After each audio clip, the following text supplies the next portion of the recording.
আমার হায়াতের কসম, আমার ইমানের কসম, ওই আল্লাহর কসম করে বলছি যে আল্লাহর হাতে আমার জীবন।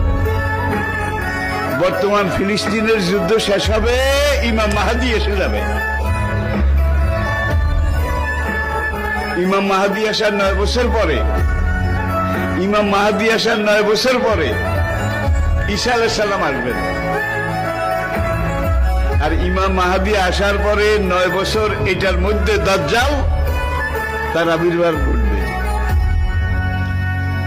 এমন সময় আমি আপনাদের সাথে কথা বলছি, হাদিসের ভাষ্য অনুযায়ী